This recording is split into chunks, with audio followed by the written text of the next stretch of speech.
এই অঞ্চলে ব্যবসায়ীরা, এই অঞ্চল না সারা পৃথিবীতেই ব্যবসায়ীরা গিয়ে তারা কেমনি ইসলাম প্রচার করবে?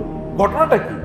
মানে ব্যবসায়ীরা তারা এত চমৎকার ভাবে ব্যবসায়িক কার্যকলাপ করেছে, লোকেরা দেখলো এরা এত চমৎকার আখলাকের অধিকারী, তাইলে এরা কোন ধর্ম পালন করে দেখি তো। ও এরা বলছে আমরা তো ইসলাম প্র্যাকটিস করি, ইসলাম পালন করি, বলে তাহলে আমরাও আপনাদের মতো মুসলমান হয়ে গেলাম।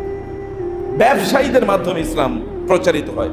একটা কথা চিন্তা করেন, আপনার এলাকায় যদি ধরুন আপনার একটা দোকান আছে, একটা এক্সাম্পল বলছি, এই দোকানে সবচেয়ে ভালো মাল আপনি বিক্রি করেন, কোনো 2 নম্বর মাল বিক্রি করেন না, এবং আপনি প্রফিটও মানে লাভও অনেক বেশি নেন না, ধান্দাবাজি কোনো নাই, ভালো জিনিস বিক্রি করেন, কম দামে বেচেন, মানুষ আসলে তার সাথে একটু হাসি মুখে কথা বলেন, ভাই কোনো প্রবলেম আছে কিনা বলেন, তার যদি একটু সমস্যা থাকে তাহলে প্রয়োজনে তাকে একটু এক্সট্রা দিয়ে দেন, একটু বেশি দিয়ে দেন, কোনোদিন এক ফোঁটাও কম দেন না। আপনি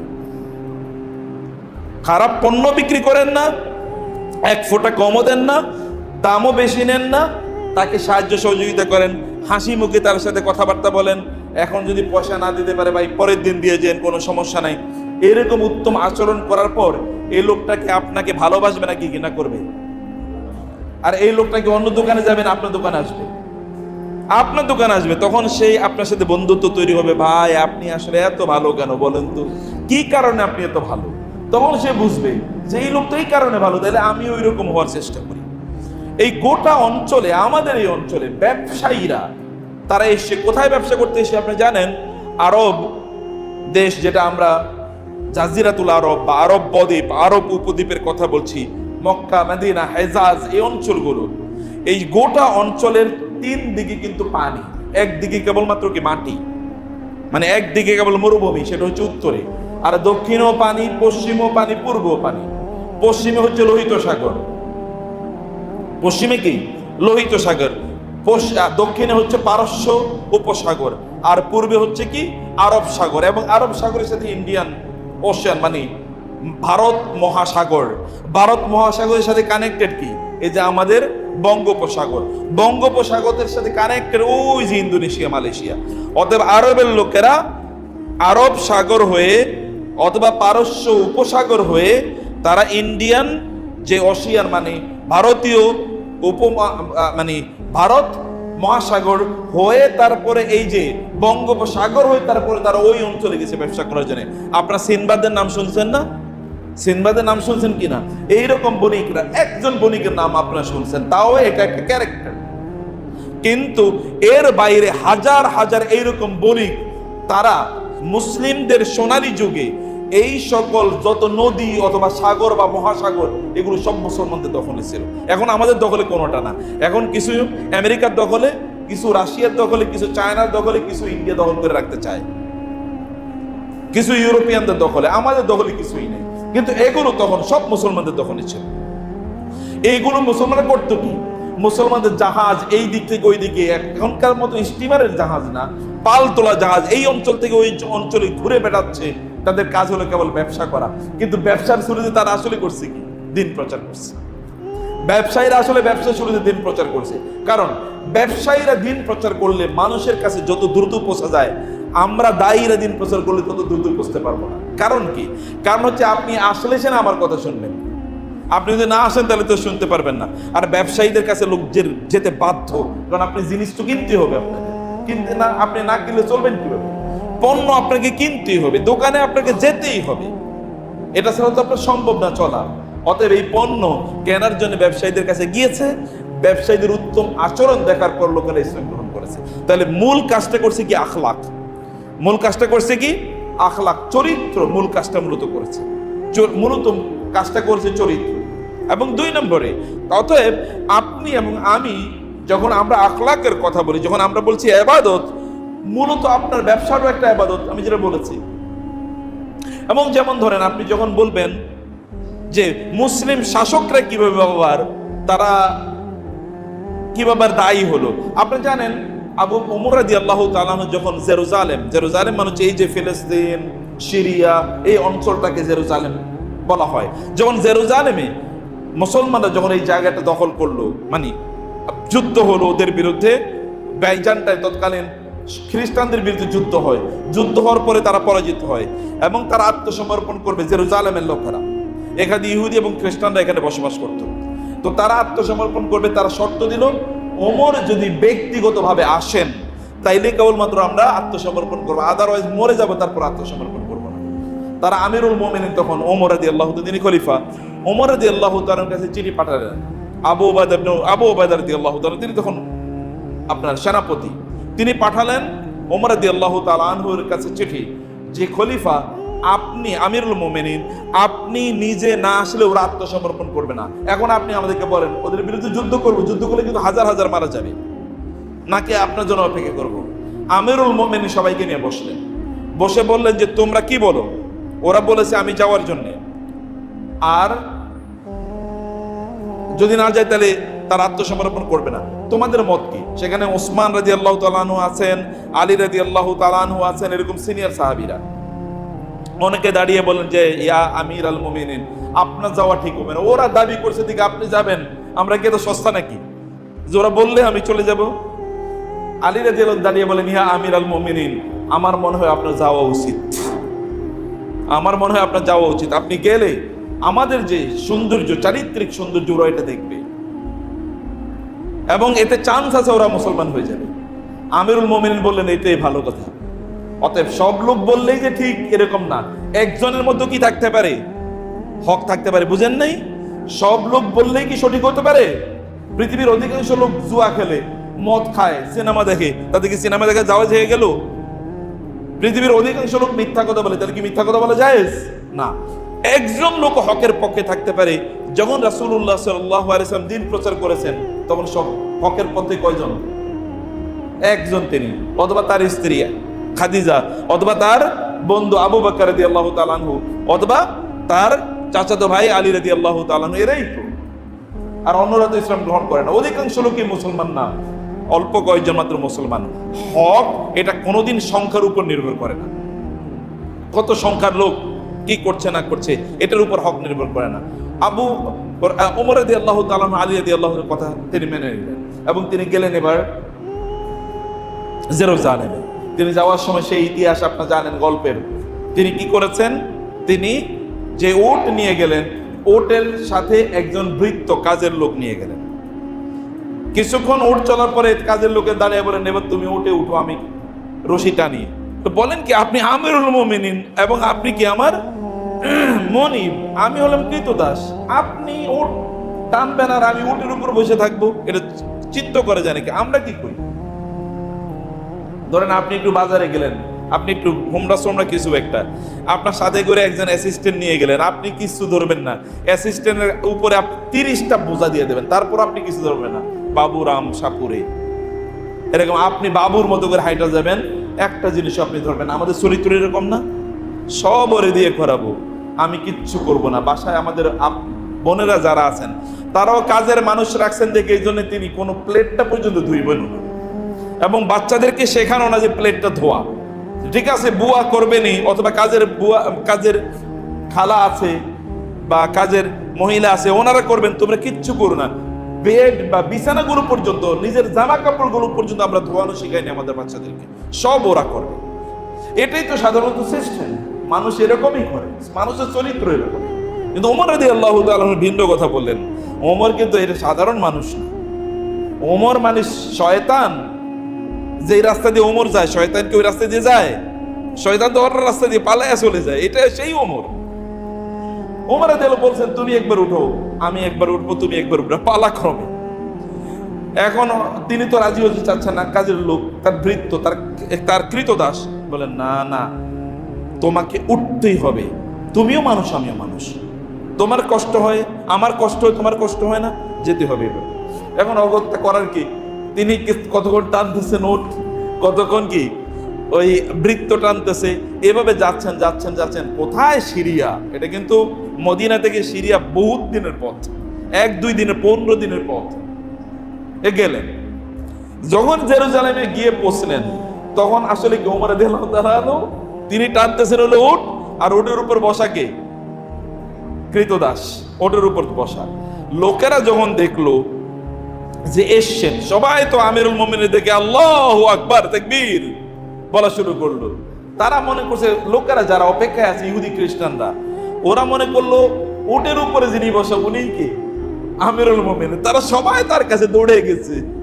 আর কিন্তু মুসলমানরা যারা নেতৃস্থানীয়, যেমন আবু উবাইদা ইবনুল জাররাহ, এরা দৌড়ে গেছে কার কাছে? আমিরুল মুমিনিন যিনি রশি টানতেছেন। ওরা ভেবাকে সেকা খেয়ে গেছে, কিরে আমরা যাচ্ছি ওই লোকদের কাছে আর এরা দেখি যায় এর কাছে। ঘটনা কি এরা বুঝতে পারছে না, কারণ এটা তো পৃথিবীর ইতিহাসে হয় না কোনোদিনের আগে, এটা তো পৃথিবীর ইতিহাসের আগে কোনোদিন হয় নাই। তারা একটু অবাক হয়ে গেল, ঘটনা কি, তাহলে আমরা কোথায় ভুল করতেছি? এরা ওইখানে গেল কেন, আমরা এখানে কেন, কিছু তো বুঝতেছি না। যায় দেখে যে তারা একটু ভালো করে খেয়াল করে দেখলো যে ওরা বলতেছে ইয়া আমিরুল মুমিনিন, ইয়া আমিরুল মুমিনিন। এরা বুঝলো সর্বনাশ, আমি তো ভুল করে ফেলছি, আমিরুল মুমিন তো উনি। জিজ্ঞেস করলো আমিরুল মুমিনিন, উনি লাগাম টানতেছে ওঠের, আর ওইখানে ওই লোক বসে, সেই লোককে বলে উনি তার ভৃত্য। তো ভৃত্য এখানে আর উনি এখানে, বলে এটাই তো ইসলাম। ইসলাম তো আমাদেরকে সাম্যের কথা বলছে, এখানে কোনো ধনী নির্ধন এর কোনো কি নাই, পার্থক্য নাই। ওরা প্রথম দর্শনেই ওমর রাদিয়াল্লাহু তাআলার ভালোবাসায় প্রেমে তারা পড়ে গেছে। এটাই ইসলাম, এরকম সাম্য, এরকম ভালোবাসা।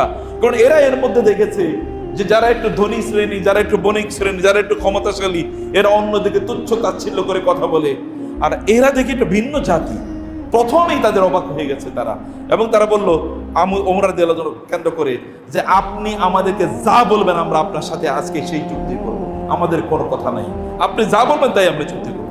এই দৃশ্য দেখে এখানেই বহু লোক, শত শত হাজার হাজার লোক এখানেই মুসলমান হয়ে গেছে এই দৃশ্য দেখে। এরপরে বাকিটা ওইখানে তিনি তাদের সাথে চুক্তি করলেন। চুক্তির মধ্যে অসাধারণ চুক্তি করলেন তিনি, যে এখানে এই করা যাবে না, এই করা যাবে না, এই করা যাবে না। ওমর রাদিয়াল্লাহু তাআলা ভিতরে ঢুকলেন, সন্ধ্যা হয়ে গেল, আসরের নামাজের পড়া সময় হয়ে গেল। ওমর রাদিয়াল্লাহু তাআলা বললেন আসরের নামাজ পড়বে। এর মধ্যে তিনি ঘুরছেন, সামনে গির্জা, খ্রিস্টানরা এসে বললেন আমিরুল মুমিনিন যে আমাদের গির্জা আপনি নামাজ পড়েন। তিনি বলেন না, গির্জা নামাজ পড়বো না আমি। বলে কেন, আমাদের গির্জা কি অপবিত্র, এখানে কি নামাজ পড়া জায়েজ নেই? তিনি বললেন না, অপবিত্র আর নামাজ পড়া জায়েজ নেই এটা আমি বলিনি। আমাদের জন্য গোটা জমিনকে আল্লাহ তাআলা পবিত্র করে দিয়েছেন, মসজিদ বানিয়ে দিয়েছেন। গোটা জমিন যেখানে মনে হচ্ছে সেখানে আমরা নামাজ পড়তে পারি। শুধুমাত্র আমরা নামাজ পড়তে পারি না কবরস্থানে, শুধুমাত্র নামাজ পড়তে পারি না কোথায়, আমরা টয়লেটে এবং ঘোড়া বা গরু যেখানে বাঁধে এখানে আমরা নামাজ আদায় করতে পারি না। আর পৃথিবীর সব জায়গায় আমাদের জন্য নামাজ পড়া জায়েজ। তিনি বললেন তাহলে সমস্যা কি? বলেন আমি যদি এখানে নামাজ পড়ি তাইলে এরপরে লোকেরা আসবে, কোনো এক সময় লোকেরা এসে বলবে এইটা গির্জা হইলে কি হয়েছে, ওমর তো এখানে নামাজ আদায় করছে, অথবা এটা মসজিদ। গির্জা ভাঙ্গে ওরা মসজিদ বানায় ফেলবে। আমি মানুষকে এরকম কোনো সুযোগ দিতে চাই না, তোমাদের গির্জা তোমাদের মতো থাকুক। এরা দেখলো অসাধারণ, এটা তো ভাবাই যায় না। আমরা হইলে এটা ভাঙ্গে এখানে আমরা গির্জা বানায় ফেলতাম মসজিদ হলে। আর এরা বলে কি, এগুলো দেখে লোকেরা দাওয়াত দেয়া লাগে নাই, এমনি লোকেরা ইসলাম গ্রহণ করছে। যিনি ওইখানে গেছেন উনি কি দাওয়াত দিতে গেছেন কাউকে? গেছেন হচ্ছে চুক্তি করার জন্য। অথচ তিনি কিন্তু কি প্রেসিডেন্ট, অথবা যদি বলেন প্রাইম মিনিস্টার, যদি বলেন সম্রাট, তাই বলেন। এগুলো যদি ইসলাম এরকম কোনো টার্ম নাই, ইসলামের টার্ম হলো খলিফা বা আমিরুল মুমিনিন। তিনি আমিরুল মুমিনিন গিয়েছেন। শাসকরা যেখানে গিয়েছে, শাসকদের চরিত্র দেখে লোকেরা অভিভূত হয়ে ইসলাম গ্রহণ করছে। 2 নম্বর হলো এটা। এর আগে ব্যবসায়ীরা, কিন্তু 2 নম্বর হলো শাসকরা। 3 নম্বর হলো যারা দাওয়াত দিচ্ছে, এবং দাওয়াত যারা দিয়েছে তাদের চরিত্র দেখেন। আমাদের এই অঞ্চলে যারা দাওয়াত দিয়েছে তারা কিভাবে দাওয়াত দিয়েছে। এখন আমরা কেবলমাত্র মসজিদে খুতবা দেই এবং মাহফিলে বক্তব্য দেই, কনফারেন্সে বা সেমিনারে বক্তব্য দেই, এর বাইরে আর কিচ্ছু নাই, সত্যি কিছু নাই। কিন্তু তখনকার দায়ী যারা, তারা কি করতেন জানেন? ওইখানে আহত লোক দৌড়ে গিয়েছেন তার সেবা করার জন্য, ওইখানে কেউ মারা গিয়েছে দৌড়ে গিয়েছেন তার সেবা করার জন্য, ওইখানে কোন একজন লোকের খাবার নাই দৌড়ে গিয়েছেন তার জন্য খাবার নিয়ে। অর্থাৎ মানুষের কোথায় কি প্রয়োজন আছে ওই প্রয়োজনগুলো তারা মিটিয়েছেন। এটা কি দাওয়াত নাকি আখলাক? বলেন তো। আখলাক, এটা আখলাক, আখলাকের মাধ্যমে দাওয়াত দেয়া। আমরা এমন একটা জাতি যে জাতির মূল বক্তব্যই হলো আখলাক। এবং এই কারণে আল্লাহ রাসূল সাল্লাল্লাহু আলাইহি ওয়াসাল্লাম বলেছেন 2টো জিনিস মানুষকে বেশি বেশি জান্নাতে নিয়ে যাবে। তার মধ্যে একটা হলো আখলাক, চরিত্র, উত্তম চরিত্র। আল খুলুকুল হাসান, উত্তম চরিত্র। রাসূলুল্লাহ সাল্লাল্লাহু আলাইহি ওয়াসাল্লাম বলেছেন কিয়ামতের দিন আমার সবচেয়ে নিকটবর্তী জান্নাতে থাকবে তারাই যারা আহাসিনুকুম আখলাকান, যাদের চরিত্র সবার চেয়ে ভালো। চরিত্র ভালো মানে কি? চরিত্র ভালো মানে আপনি যখন কথা বলেন তখন আপনি মানুষের সাথে সুন্দর করে কথা বলেন, সম্মান দিয়ে কথা বলেন, মর্যাদা দিয়ে কথা বলেন। আপনার শব্দ চয়নের মাধ্যমে কেউ কোনো কি হয় না, আহত হয় না। আপনার নবী কি করতেন একবার চিন্তা করে দেখেন তো। আপনার নবী যখন কথা বলতেন, তার কথায় কেউ আহত হয়েছে, পৃথিবীতে এইরকম কোন রেকর্ড কেউ দেখাতে পারবে? আপনাদেরকে আমি এর আগেও বহু জায়গায় আমি কথা বলেছি, মক্কা মানে বদর যুদ্ধের সময় আবু জাহেলের কাছে আইসা আরেক আবু জাহেলের পক্ষে যুদ্ধ করতে গিয়েছে, এরকম এক লোক এসে আবু জাহেলকে আলাদা করে বলতেছে, আচ্ছা আবু জাহেল, আপনি তো যুদ্ধের নেতা, সেনাপতি, আপনি আমাকে বলেন তো মুহাম্মদের ব্যাপারে আসলে আপনার মত কি সাল্লাল্লাহু আলাইহি সাল্লাম? আপনি আসলে তার ব্যাপারে কি মত ধারণ করেন? কেউ তো না, একটু আমার কানে কানে বলেন, একা একা বলেন। বলে আসলে উনি অসাধারণ মানুষ, কারোকে জীবনে কোনোদিন কষ্ট দেন নাই, জীবনে কোনোদিন মিথ্যা কথা বলেন নাই, জীবনে কোনোদিন ধোঁকাবাজি করেন নাই, আমার জীবনে কোনোদিন দেখি নাই। কে বলতেছে কথা? আবু জাহাল। আবু জাহেলের নাম শুনেন নাই? আবু জাহেল, যাকে আল্লাহ রাসূল বলেছেন ফিরআউন হাযিল উম্মাহ, এই উম্মতের ফেরাউন হচ্ছে কে? আবু জাহেল। আর ওই সময়ের ফেরাউন মুসা আলাইহিস সালামের যুগে এক ফেরাউন ছিল, আর আমার উম্মতের ফেরাউন হলো আবু জাহেল। চরিত্র রাসূলুল্লাহ সাল্লাল্লাহু আলাইহি ওয়াসাল্লাম তিনি তার কথা যখন বলতেন কারোর সাথে, তিনি পরিপূর্ণ অ্যাটেনশনের মাধ্যমে তিনি তার সাথে কথা বলতেন। কাউকে তিনি কখনো আঘাত দিয়ে কথা বলেন নাই, কারো তার দৃষ্টি দিয়ে কখনো কাউকে তিনি আহত করেন নাই, অথবা তার শব্দচয়ন দিয়ে কোনোদিন আহত করেন নাই। কারোর সাথে কথা বললে ফুল অ্যাটেনশন দিয়ে তার সাথে কথা বলতেন। অন্যদিকে মনোযোগ, আচ্ছা বলেন, আমরা তো আমাদের নিজেদের ঘরে এরকম, আচ্ছা বলো, কিন্তু আপনি অন্য কাজ করতেছেন। মনোযোগ দিয়ে তো আমরা আমাদের নিজেদের পরিবারের প্রতি দেওয়া সময় দেন। আপনি আপনার পোলাপাইনের সাথে কথা বলে দেখেন তো, আপনার কথাটা মনোযোগ দিয়ে শুনবে না। 1 মিনিট কথা বলার পরে তোমার এরপরে রাগ হয়ে যাবে, চেহারা খারাপ হয়ে যাবে, চেহারা মলিন হয়ে যাবে, রাগ দেখাবে, ওইখান থেকে বের হয়ে যাবে, দরজা বন্ধ করে দেবে, কথাবার্তা বলবে না। আপন সন্তানরা পিতামাতার সাথে এরকম আচরণ করে, পিতামাতা সন্তানদের সাথে কি আচরণ করে? প্রথম শব্দের পরে তুই শুরু হয়ে যায়। তুমি এই কাজটা করো, তুই যদি না করো তাহলে এখনই পিটানো শুরু করবো। আপন মানুষের সাথে আমরা সবচেয়ে ভালোবাসার মানুষ যারা, তাদের সাথে আমাদের আচরণ এরকম। 2 নম্বর শব্দটাই আমরা সুন্দর করে বলতে পারি না, আর কারো কারো তো প্রথম শব্দ থেকে মায়ের মুখী। আত্মীয় স্বজনদের সাথে কতজন মানুষ বুকে হাত দিয়ে বলতে পারবেন আমার সকল আত্মীয়ের সাথে আমার সম্পর্ক ভালো? কয়জন মানুষ বলতে পারবেন বলেন? আমার সকল মানুষ আত্মীয় স্বজনের সাথে আমার সম্পর্ক ভালো, কতজন মানুষ বলতে পারি? আমরা বলার কোনো সুযোগই নেই আমাদের, কারণ আমরা এই জায়গায় আসলে আখলাক তৈরি করি নাই। অথচ রাসূল সাল্লাল্লাহু আলাইহি ওয়াসাল্লাম বলেছেন, আমি খায়রুকুম লিআহলিহি ওয়া আনা খায়রুকুম লিআহলি। তোমাদের মধ্যে তারাই সেরা যারা তাদের পরিবারের কাছে সেরা, আমার পরিবারের কাছে আমি সেরা। যাও আমার পরিবারের জিজ্ঞেস করো গিয়ে আমার পরিবারের লোকজনকে আমি কেমন মানুষ, এবং তার পরিবারের জিজ্ঞেস করো হলো তার স্ত্রী রাসূলুল্লাহ সাল্লাল্লাহু আলাইহি ওয়াসাল্লামের চরিত্র কেমন। তিনি কি বলেছিলেন? কানা খুলুকুহু আল কোরআন। তোমরা কি কোরআন পড়ো না? বলে পড়ি তো। বলে কোরআনে যা বলা আছে এটাই তার চরিত্র। কোরআন হলো তার চরিত্র, তার চরিত্র হলো কোরআন। অর্থাৎ তার চরিত্রের বর্ণনা কোরআনে আছে, আর কোরআনে যা বলেছে তার চরিত্রে কি তাই আছে। অর্থাৎ কোরআন এবং তার চরিত্রের মধ্যে কোনো পার্থক্য নাই। চিন্তা করেন তো, আপনি বুকে হাত দিয়ে বলতে পারেন যে কোরআনের একটা আয়াত আপনি 100 ভাগ পালন করেন, 1 ভাগও আপনি ছাড়েন না। একটা আয়াতের কথা আমরা কেউ বলতে পারবো? মুসলমানদের মধ্যে যত বড় মাওলানার, যত বড় আল্লাহওয়ালাই, যত বড় আল্লামাই হোক না, জিজ্ঞেস করে দেখেন কোরআনের একটা আয়াতের প্রতি আমার 100 ভাগ অ্যাপ্লিকেশন আছে, 1 ভাগ আমি কম করি না। একটা আয়াতের প্রতি কেউ বলতে পারবে না। সবই দেখবেন কোনো না কোনো জায়গায় গেঞ্জাম আছে, ভেজাল আছে। আর পুরা কোরআন 30 পারা কোরআনের এমন কোন জিনিস নাই যেটা তার চরিত্রে 100 ভাগ নাই। কেমন মানুষ! অর্থাৎ তার সবচেয়ে উত্তম জিনিসগুলো কি? চরিত্র। লোকেরা তার কাছে, শত্রুরা তার কাছে এসে বন্ধুতে পরিণত হয়ে যেত, আর আমাদের বন্ধুরা আমাদের কাছে আসার পর কি হয়? শত্রু হয়। আমাদের বন্ধুরা আমাদের কাছে আসার পরে শত্রু হয়, তার শত্রু তার কাছে আসলে বন্ধু হতো। এটা তার চরিত্র, আখলাক। এই আখলাক সর্বত্র। আপনি যখন গাড়িতে, আপনি যখন বিভিন্ন জায়গায় যান, যখন আপনি মানুষের সাথে চলেন, তখন আপনার আখলাক কি? তখন আপনি কেমন ভাবে চলেন বলেন? আপনি যখন বাজারে যান তখন আপনি কেমন করেন? আপনি যখন আপনি মাঠে ঘাটে যান তখন আপনি কি করেন?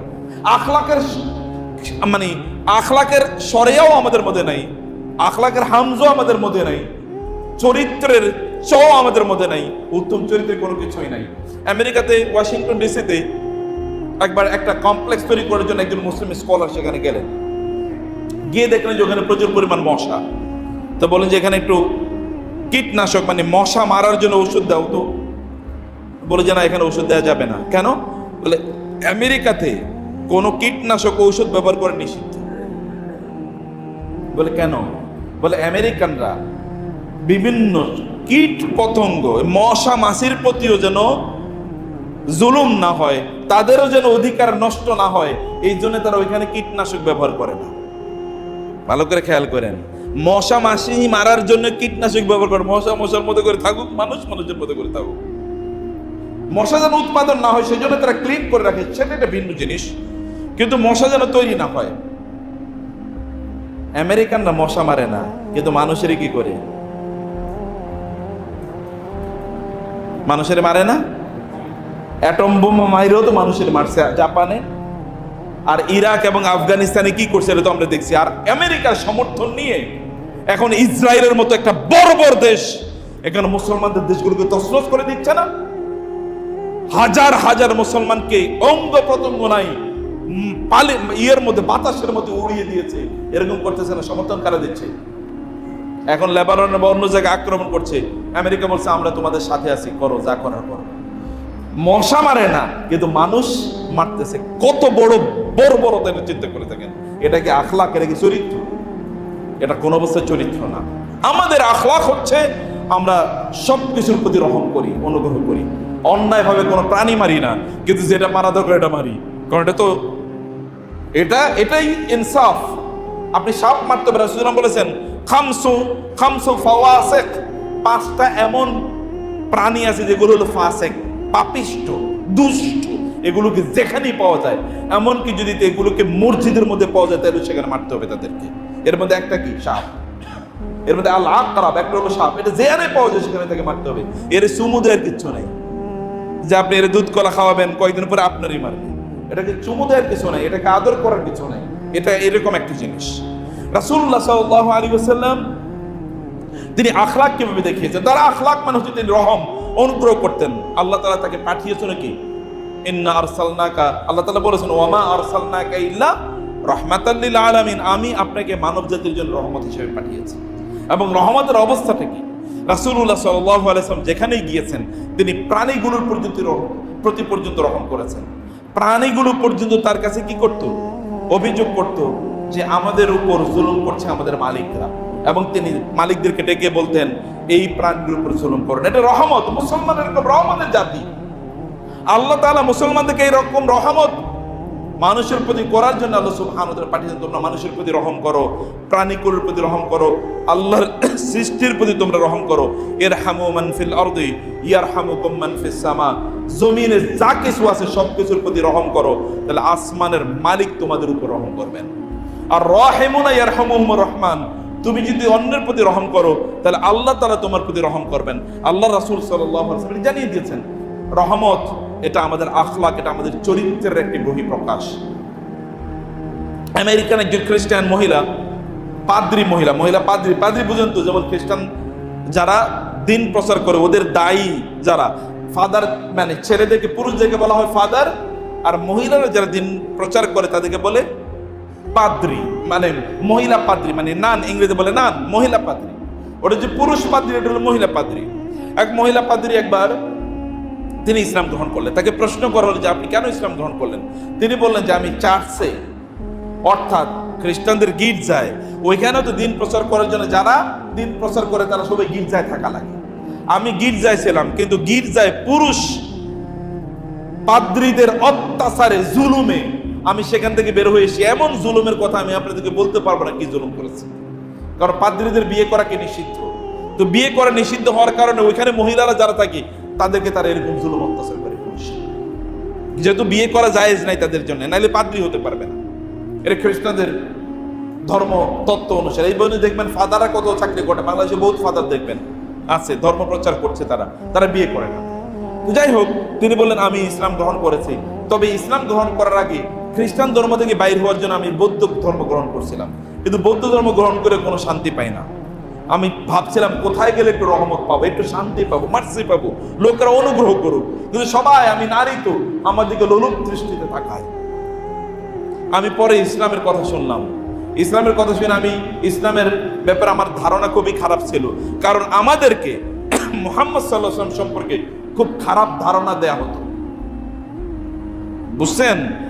আপনাদের নবী সম্পর্কে গোটা পৃথিবী জুড়ে নবীর বিরুদ্ধে কথা বলার জন্য, কুৎসা রচনা করার জন্য একদল লোককে টাকা পয়সা দেয়া হয়, ফান্ড দেয়া হয়, ট্রেনিং দেয়া হয়, যেন এগুলো তারা বলে। কারণ তারা জানে যদি লোকদের কাছে মুহাম্মদ সাল্লাল্লাহু আলাইহি ওয়াসাল্লামের চরিত্র একবার প্রকাশিত হয়ে যায়, তাইলে মানুষের আর থামে রাখা যাবে না। মানুষরা এই মুহাম্মদ সাল্লাল্লাহু আলাইহি ওয়াসাল্লামের অনুসারী, তারা পঙ্গপালের মতো তারা ছুটে এসে এই রাসূলের অনুসারী তারা হয়ে যাবে। এটা তারা জানে। তিনি বলেন, আমার তার ব্যাপারে যেহেতু আমাকে আগে নেগেটিভ ধারণা দেওয়া হয়েছিল, এই কারণে আমি কি করব, মুসলমান হব কি হব না, এটা আমি চিন্তা করছিলাম। পরে চিন্তা করলাম, আচ্ছা এই লোকের ব্যাপারে যেহেতু এত খারাপ কথা এরা বলতো, আমি একটু পড়ে দেখি তো আসলে ঘটনাটা কি। আমি একটু পড়ে দেখি, বলছে আমি তার একটা জীবনী নিলাম, নিয়ে পড়ে দেখলাম সুবহানাল্লাহ, এই মানুষকে তো আমি খুঁজতেছি যিনি আমাকে মুক্তি দিতে পারেন। আমি তো এরকম মানুষই খুঁজতেছি। আমি তার বইটা পড়ার পর, তার জীবনী পড়ার পর আমি অভিভূত হয়ে গেলাম যে আমার স্বপ্নের মানুষটাই নেই, আমি তো এই মানুষকে খুঁজতেছি। এবং সাথে সাথে আমি মুসলমান হয়ে গেলাম। হওয়ার পরে আমি যে শান্তি পাইতেছি, এই শান্তি আমি জীবনে কোনোদিন অনুভব করি নাই। একজন খ্রিস্টান মহিলা ইসলাম গ্রহণ করার পর শান্তি পাচ্ছে, রাসূলের জীবনী পড়ি, কারণ আল্লাহ তাআলা তাকে পাঠিয়েছেন এই জন্য। আমি লাস্ট 1 মিনিটে আপনাদেরকে যে কথাটি বলতে চাই, 1 নম্বর হচ্ছে আল্লাহ তাআলার খেলাফত, মানে আল্লাহর ইবাদত কিন্তু আপনি এই সকল এই কয়েকটা ইবাদতের মাধ্যমে করে শেষ করতে পারবেন না। তাইলে আপনি, আল্লাহ আপনাকে তার ইবাদত করতে বানিয়েছেন, এইটা অর্থবহ হবে না কোনোদিন। এটা আপনাকে আখলাকের মাধ্যমে পুরো জীবনটাকে ইবাদতময় করে ফেলতে হবে। পুরো জীবনটাকে, আপনি যখন কথা বলেন, এখন থেকে স্ত্রীর সাথে কিভাবে কথা বলবেন, এটাও ইবাদত। মায়ের সাথে কথা বলবেন, তাও ইবাদত। বাবার সাথে কথা বলছেন, এটাও ইবাদত। সন্তানদের সাথে কথা বলছেন, এটাও ইবাদত। কিন্তু কথাটা ওই রকম হতে হবে। আপনার সাথে যারা আছে তাদের সাথে কথা বলছেন কিভাবে, এটাও কিন্তু একটা ইবাদত। আপনি কিভাবে কথা বলছেন, এটা প্রত্যেকটা জিনিস ইবাদত। আল কালিমাতুত তাইয়্যিবাতু সাদাকাতুন। আল্লাহ রাসূল কি বলেন নাই, একটা সুন্দর কথা, এটা 1 টাকা দান সাদাকা করার মতো সওয়াব পাওয়া যায়। সাদাকা করলে, দান করলে যে সওয়াব পাবেন, একটা সুন্দর কথা বলে সেই সওয়াব পাবেন। রাসূল এই কথা বলেছেন। এবং 2 নম্বর কাজ হচ্ছে যেটা, এই জমিন, এই আল্লাহর খেলাফত, আল্লাহ সুবহানাহু ওয়া তাআলার আইন এই জমিনে প্রতিষ্ঠা করা, এটা আপনাদের কাজ। আল্লাহ তাআলা এই দায়িত্ব দিয়ে পাঠিয়েছেন। এটাকে আল্লাহর জমিন, আল্লাহর বিধান অনুসারে চলবে। খেলাফত প্রতিষ্ঠা আল্লাহ রাসূল কি করেছেন, তিনি মদিনায় গিয়ে খেলাফত প্রতিষ্ঠা করেছেন। মুসলিমরা যুগ যুগ ধরে খেলাফত প্রতিষ্ঠা করেছেন। এটা আপনাদের কাজ করতে হবে, সে জায়গায় আপনাদের কাজ আছে, সেটা আপনাদেরকে বুঝতে হবে। আপনার ঘরে এখন আপনি রাষ্ট্রে খেলাফত তৈরি করবেন কোথেকে? নিজের ঘরেই তো খেলাফত, নিজের ঘরেই তো ইসলাম নাই, আপনি রাষ্ট্রে খেলাফত করবেন কোথেকে? 3.5 হাত বডিতে কোন ব্যক্তি যদি ইসলাম না থাকে, তাহলে তিনি রাষ্ট্রে ইসলাম প্রচার করবেন, প্রতিষ্ঠা করবেন কোথেকে? এটা করতে হবে। এবং 3 নম্বর হচ্ছে এই জমিনকে আবাদ করতে হবে। জমিনটা, এই জমিন, এটার জন্য মানুষের বসবাসযোগ্য হয়, এই জন্য আপনাদেরকে কাজ করতে হবে। ছোট ছোট করে কাজ করতে হবে। কিভাবে করবেন এটা ইনশাআল্লাহ পরবর্তী কোনো খুতবায় আমি পরের 2টা নিয়ে বিস্তারিত আলোচনা করব। আল্লাহ সুবহানাহু ওয়া তাআলা আমাদেরকে সত্যিকার অর্থে তার বান্দা হওয়ার তৌফিক দান করুন। আমরা যেন আল্লাহ সুবহানাহু ওয়া তাআলা আমাদেরকে যে উদ্দেশ্যে তৈরি করেছেন সেটি যেন আমরা না করতে পারি, এই জন্য শয়তানের একটা কাজ হচ্ছে আমাদেরকে ভুলিয়ে দেয়া। এবং এই জন্য 3টা টার্ম, 3টা শব্দ আপনাদেরকে মনে রাখতে হবে। একটা হলো ইনসান, আর একটা হলো নিসিয়ান, আর একটা হলো ইসিয়ান। ইনসান, নিসিয়ান এবং ইসিয়ান, এবং এরপর হলো রহমান। নিসিয়ান, ইনসান মানে যে মানুষ, মানুষের শয়তান কি করে দেয়? নিসিয়ান, ভুলিয়ে দেয়। ভুলিয়ে দেওয়ার কারণে শয়তান কি, মানুষ কি করে? ইসিয়ান করে, মানে অবাধ্য হয় আল্লাহ তাআলার। এবং অবাধ্য হওয়ার কারণে সে কি হয়ে যায়? শয়তান হয়ে যায়, আর রহমান থেকে বিচ্ছিন্ন হয়ে যায়। অতএব আপনি যদি রহমানের, অর্থাৎ আল্লাহ সুবহানাহু ওয়া তাআলার সাথে কানেকশন যদি বিল্ড আপ করতে হয় আপনাকে, তাহলে আপনাকে নিসিয়ানকে বন্ধ করে দিতে হবে। আর নিসিয়ান আসে কোত্থেকে? শয়তান থেকে। শয়তানের কাজ হচ্ছে কি করা? ভুলে যাওয়া। আচ্ছা, আল্লাহ তাআলা আদমকে সৃষ্টি করার পরে বলেন না যে গাছের কাছে যাইও না? জান্নাতে গাছ কয়টা? 1টা না 2টা? জান্নাতে গাছ কয়টা? অগণিত না? সংখ্যা গণা আছে? এত বিশাল জান্নাত, এটা কি বাংলাদেশের সমান নাকি তার চেয়ে বড়? তো বাংলাদেশে এত গাছ থাকলে তাহলে জান্নাতে গাছ কেমন? সেই জান্নাতে একটা গাছের কাছেই তো যেতে নিষেধ করছে, নাকি সব গাছের কাছে যেতে নিষেধ করেছে? আচ্ছা, এই গাছটা খুঁজে বাইর করলো কিভাবে? এবং ওই গাছের কাছে আদম আলাইহিস সালাম গেলেন, আর কোন গাছের কাছে যাওয়ার ইস্যু দাঁড়াইলেন, ওইখানেই গেছেন। লা তাকরাবা হাযিহি শাজারাতা, এই গাছের কাছেও যেও না। এবং তিনি সেই গাছের কি ফলও তিনি খেয়েও ফেলেন। গাছে তো গাইছেন, গেছেনই, ফলও খেয়ে ফেলছেন, অথচ গাছ মাত্র একটা। এই কাজটা কে করাইছে? শয়তান। আল্লাহ বলছেন আমি আদমকে বলছি এই কথা, কিন্তু আদম ভুলে গেছে। ভুলাইছে কে? আদমের। কে ভুলিয়েছে? শয়তান ভুলিয়েছে। শয়তান আদমকে ভুলিয়েছে। অতএব শয়তানের কাজ হচ্ছে আল্লাহকে ভুলিয়ে দেয়া। আমরা যেন ভুলে যাই আমাদের দায়িত্বকে, কি উদ্দেশ্যে আমরা দুনিয়াতে আসছি, এর জন্য আমরা ভুলে যাই।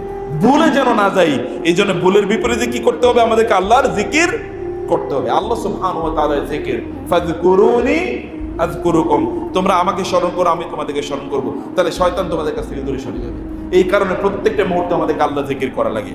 মসজিদে ঢোকার সময় আল্লাহ জিকির, বের হওয়ার সময় আল্লাহ জিকির, উপরে ওঠার সময় আল্লাহ জিকির, নিচে নামার সময় আল্লাহ জিকির, টয়লেটে ঢোকার সময় আল্লাহ জিকির, টয়লেট থেকে বের হওয়ার সময় আল্লাহ জিকির, গাড়িতে ওঠার সময় আল্লাহ জিকির, গাড়ি থেকে বের হওয়ার সময়, জামা কাপড় পরার সময়, জামা কাপড় খোলার সময়। এমন কোন সময় আছে যখন আল্লাহ জিকির নাই বলেন তো? এই জিকিরের মাধ্যমে শয়তানকে আপনি কোথায় রাখেন? দূরে রাখেন। তখন আপনি রহমানের সাথে আপনার কানেকশন তৈরি হয়ে যায়। এটাই হলো ইবাদতের মূল সূত্র। এইভাবে যেন আমাদের ইবাদতটা আমরা করতে পারি, আল্লাহ তাআলা তৌফিক দান করুন।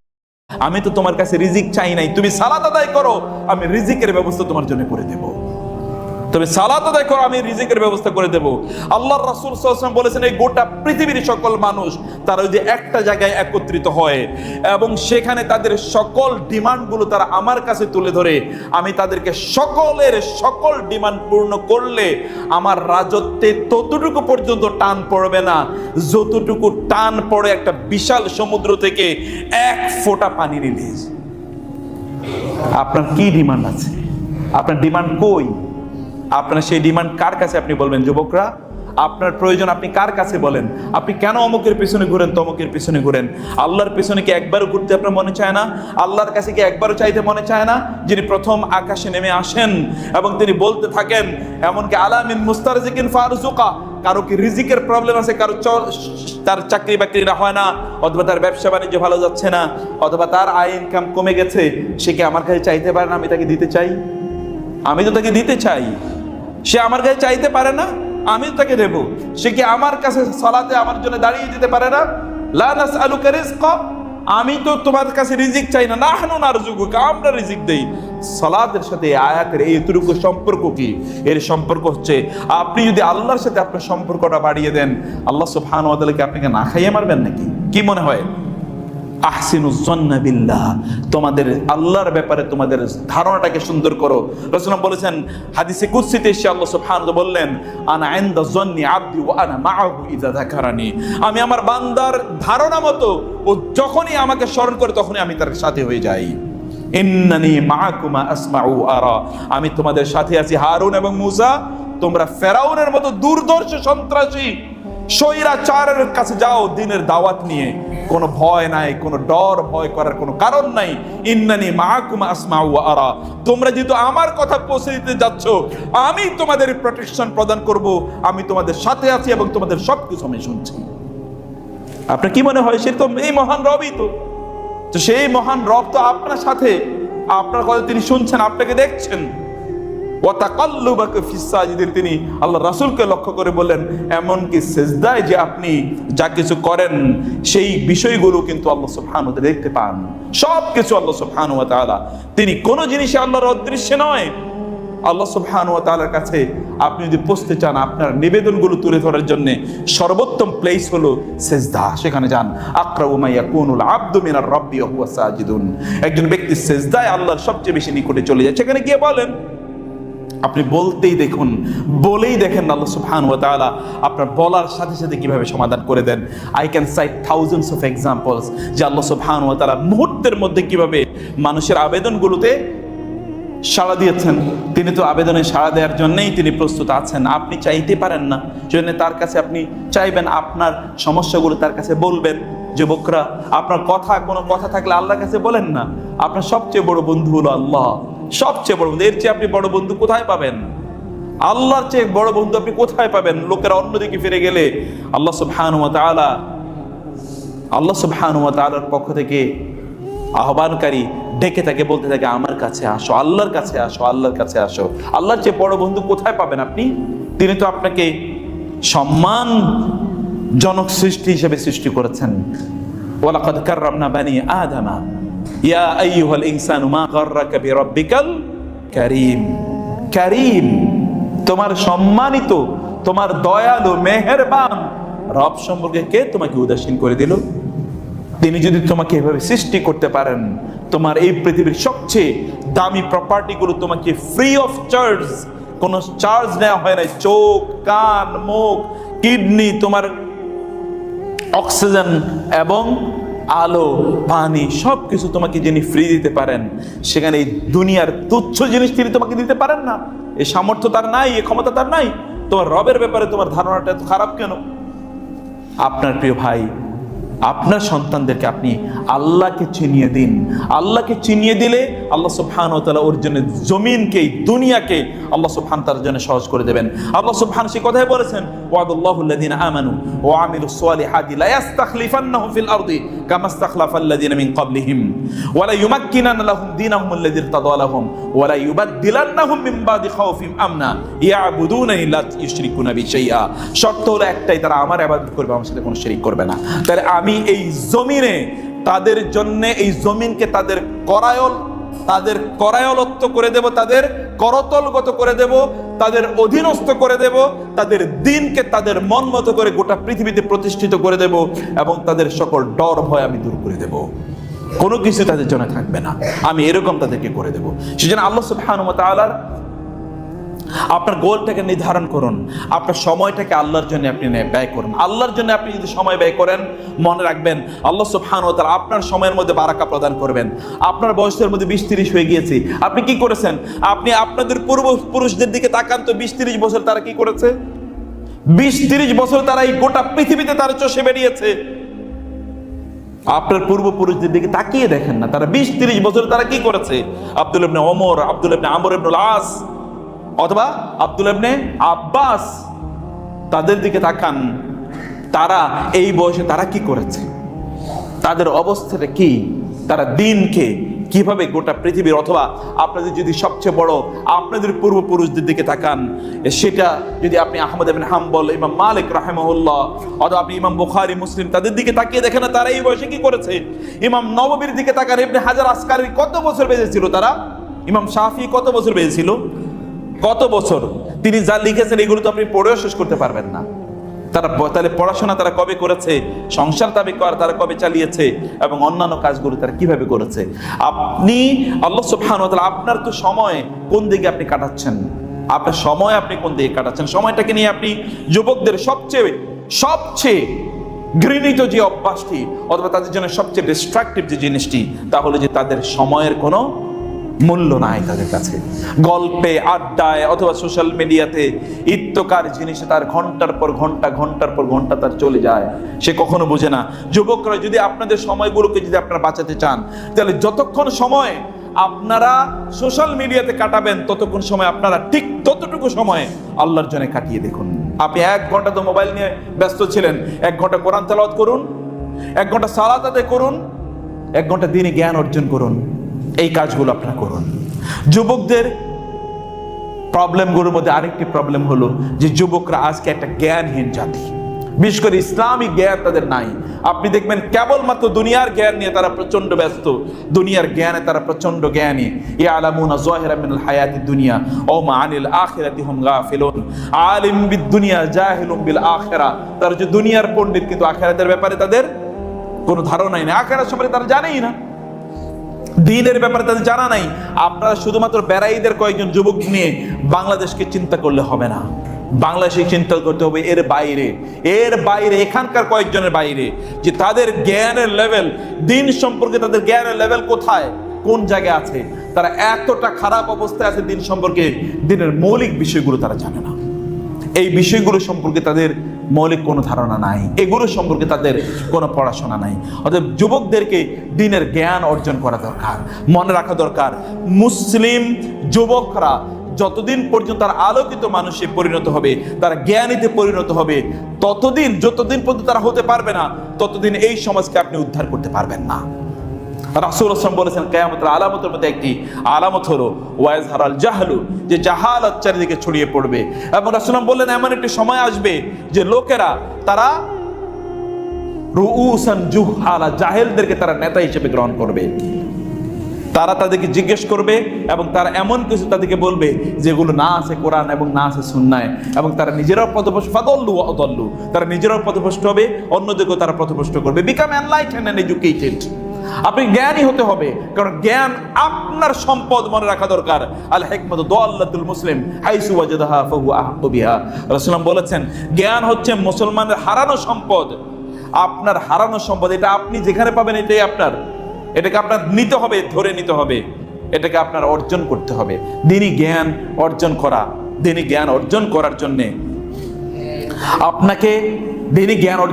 আপনাকে সময় ব্যয় করা, প্রচেষ্টা ব্যয় করা, এটা আপনার কাজ। আপনি যদি আল্লাহ সুবহানাহু ওয়া তাআলার কাছে চাইতে পারেন, তাহলে আল্লাহ সুবহানাহু ওয়া তাআলা আপনাকে দেওয়ার জন্য রাজি। এমন একজন রব যিনি চাইলে খুশি হন, না চাইলে রাগ করেন। বুঝেননি? এমন একজন আছে এই পৃথিবীতে, কাউকে আপনি খুঁজে পাবেন যিনি চাইলে খুশি হয়, না চাইলে রাগ করে। এমনকি আপনার পিতামাতাও না, বেশি চাইলেই তারা রাগ করে। কিন্তু আল্লাহ সুবহানাহু ওয়া তাআলা এত মেহেরবান যে তার কাছে চাইলে তিনি রাগ করেন না, বরং তার কাছে চাইলে তিনি সন্তুষ্ট হন। তিনি এমন একজন রব, সে মহান রব আল্লাহ সুবহানাহু ওয়া তাআলার কাছে আপনাদের অবস্থাগুলো তুলে ধরুন। বিশেষ করে যুবকরা যেহেতু আয়োজন করেছেন, এবং এখানে সুবহানাল্লাহ, আমি এখানে আরো একবার এসেছি, আমার খুব ভালোবাসার একটা জায়গা দিয়াম। আমি বলেছিলাম রাসূল সাল্লাল্লাহু আলাইহি ওয়াসাল্লামের মুখ থেকে উচ্চারিত একটা শব্দ, সেটা হচ্ছে রাসূলুল্লাহ সাল্লাল্লাহু আলাইহি ওয়াসাল্লামের আমলগুলো কেমন ছিল। আয়েশা রাদিয়াল্লাহু তাআলা আনহা তিনি বলেছেন যে রাসূলের আমলগুলো ছিল দিমা, তিনি কাজটা অব্যাহত করতেন, যেটাই করতেন এটা তিনি কখনো বন্ধ করে দিতেন না, তিনি অব্যাহতভাবে চালাতেন। ইয়াং ম্যানদের এই আয়োজনে আমি আসতে পেরে আমাকে খুবই সৌভাগ্যবান আমি মনে করছি, কারণ আল্লাহ সুবহানাহু ওয়া তাআলার কাছে সবচেয়ে প্রিয় আমল কাদের? যুবকদের আমল। রাসূলুল্লাহ সাল্লাল্লাহু আলাইহি ওয়াসাল্লাম বলেছেন, ওয়াশাবুন নাশা ফি ইবাদাতিল্লাহ, আল্লাহর কাছে সবচেয়ে যাদেরকে আল্লাহ সুবহানাহু ওয়া তাআলা কিয়ামতের দিন তার আরশের ছায়া আশ্রয় প্রদান করবেন, এরা কারা? এদের মধ্যে একদল আছে যারা যুবক, যারা ইবাদতের মধ্যে বড় হয়ে উঠেছে। এরকম একদল যুবকের কথা রাসূলুল্লাহ সাল্লাল্লাহু আলাইহি ওয়াসাল্লাম আমাদেরকে জানিয়ে দিয়েছেন কোরআনে। আল্লাহ সুবহানাহু ওয়া তাআলা, তবে মনে রাখতে হবে, যৌবন কেবলমাত্র বয়সের নাম নয়। আমি অনেক বৃদ্ধকে দেখেছি যারা যুবকের চেয়েও অনেক অনেক বেশি শক্তিশালী। কারণ কি জানেন? কোন একজন বৃদ্ধকে বলা হয়েছিল, আপনি বার্ধক্যেও এত ইবাদত, এত কাজ করেন কিভাবে? এত ইবাদত করেন, আপনার কোনো ক্লান্তি নাই। তিনি বললেন, যৌবনে আমার এই শরীরের অঙ্গ প্রত্যঙ্গগুলোকে আমি আল্লাহ সুবহানাহু ওয়া তাআলার অবাধ্যে একবারও ব্যবহার করিনি, এবং এই জন্য বার্ধক্যে এসে আমি আমার এই অঙ্গ প্রত্যঙ্গগুলোকে আল্লাহ সুবহানাহু ওয়া তাআলার রাস্তায় যেখানে খাটাতে চাই, যেভাবে খাটাতে চাই, এগুলো একটাও আমার সাথে বিট্রে করে না। আমি যা বলি এগুলো তাই শোনে, কারণ যৌবনে এগুলোকে আল্লাহর জন্য ব্যয় করেছি। এবার বার্ধক্যে এগুলো আমার কথা অনুসারে চলে, এগুলো আমাকে বিট্রে করে না। এগুলো আমি যেভাবেই আমি বলি সেভাবেই এগুলো আমার কাজ করে। যৌবন, বার্ধক্য এটা বয়সের ইস্যু নয়, এটা অনেকটা হচ্ছে আপনার স্পিরিটের, আপনি কেমন করতে চান। রাসূলুল্লাহ সাল্লাল্লাহু আলাইহি ওয়াসাল্লাম তার যখন বার্ধক্য, তখনই তিনি দাঁড়িয়ে সালাত আদায় করতেন, তার তাওয়াররামাত কাদামাহু, তার পায়ের গোড়ালিগুলো এগুলো ফেটে যেত। আয়েশা রাদিয়াল্লাহু তাআলা আনহা বলতেন যে আপনি এত ইবাদত করতে হয়, আল্লাহ সুবহানাহু ওয়া তাআলা আপনার অতীতের এবং ভবিষ্যতের সকল গুনাহ মাফ করে দিয়েছেন, এত ইবাদত আপনার করা লাগে। রাসূলুল্লাহ সাল্লাল্লাহু আলাইহি ওয়াসাল্লাম বলেন, আফালা আকুনু আবদান শাকুরা, আমি কি আল্লাহর কৃতজ্ঞ বান্দা হব না? যিনি আমার গুনাহ মাফ করে দিয়েছেন, তার জন্য আমার ইবাদত তো আরো বেশি করা লাগে। রাসূলুল্লাহ সাল্লাল্লাহু আলাইহি ওয়াসাল্লামকে আল্লাহ তাআলা লক্ষ্য করে বললেন, ফাইদা ফারাগতা ফানসাব ওয়া ইলা রাব্বিকা ফারগাব। তিনি তাকে লক্ষ্য করে বললেন, ওয়ারাআইতান নাসা ইয়াদখুলুনা ফি দীনিল্লাহি আফওয়াজা ফাসাব্বিহ বিহামদি রাব্বিকা ওয়াস্তাগফির। যখন আপনার retirement, the people are entering into Islam in flocks, in groups, আপনার দায়িত্ব, আপনি দাওয়াত অলরেডি মানুষের কাছে পৌঁছে দিয়েছেন, এখন দলে দলে লোকেরা ইসলাম গ্রহণ করছে, তখন আপনার কাজ হচ্ছে ওয়াস্তাগফির, ফাসাব্বিহ বিহামদি রাব্বিকা ওয়াস্তাগফির। আপনি তাসবিহ পড়ুন এবং আল্লাহ সুবহানাহু ওয়া তাআলার কাছে ইস্তিগফার করুন, ইন্নাহু কানা তাওয়াবা। ফাইযা ফারাগতা ফানসাব। আপনি যখন কাজ থেকে অবসর গ্রহণ করবেন, তখন আপনি দাঁড়িয়ে যান মহান আল্লাহ সুবহানাহু ওয়া তাআলার সামনে, এবং ওয়া ইলা রাব্বিকা ফারগাব। আল্লাহ সুবহানাহু ওয়া তাআলাকে পাওয়ার জন্য আপনি আরো আগ্রহী হয়ে উঠুন, আরো আগ্রহী হয়ে উঠুন। যুবকরা, তাদের জন্য দুটো আদর্শের কথা, আমি তিনটি আদর্শ কোরআনে আছে, আর বহু আদর্শ আছে, আমি তিনটি আদর্শের কথা বলি। একটি আদর্শ আপনি একবার চিন্তা করে দেখুন, মুসা আলাইহিস সালাতু ওয়াস সালামের আদর্শের কথা। তিনি কি নেয়ামতের মধ্যে তিনি ছিলেন, একবার চিন্তা করে দেখেন তো। ফেরাউনের ব্যাপারে আল্লাহ সুবহানাহু ওয়া তাআলা বলেন, কাম তারাকু মিন জান্নাতি ওয়া উয়ুন ওয়া যুরুই ওয়া মাকামিন কারীম ওয়া নি'মাতিন কানু ফিহা ফাকিহিন ফামা বাকাত আলাইহিমুস সামাউ ওয়াল আরদু ওয়া মা কানু মুনজারিন। চিন্তা করে দেখুন তো, ফেরাউনের ঘরে তিনি লালিত পালিত হচ্ছেন, বড় হয়ে উঠছেন। ফেরাউন মানে হচ্ছে কেবলমাত্র শাসকই না, সেই সময়ের সবচেয়ে বড় টাকা পয়সার মালিক, কারণ সে সম্রাট, সবকিছুর মালিক। ফেরাউনের ঘরে লালিত পালিত হচ্ছে প্রিন্স, কিন্তু সেই প্রিন্সের কি এমন দায় ঠেকলো যে তিনি সে ফেরাউনের ধর্মাদর্শের বিরুদ্ধে তাকে যেতে হলো। সে তো আপনাদের মতো যে যুবকরা আজকে যারা রাস্তাঘাটে তারা বিশ্ব বেহায়াপনা অথবা জেনা ফেস্টিভ্যাল যারা করছেন, যে সকল যুবকরা অথবা যুবতীরা করছে, এই সকল যুবকদের চেয়ে তো মুসা আলাইহিস সালাতু ওয়াস সালাম হাজার গুণ বেশি তিনি লাক্সারি অ্যান্ড কমফোর্টে ছিলেন। তার তো সেখানে কোনো কিছুর অভাব ছিল না, কিন্তু তার ছিল আল্লাহ সুবহানাহু ওয়া তাআলার কাছ থেকে পাওয়া একটা দায়িত্ব। ওয়াসতানাতুকা লিনাফসি।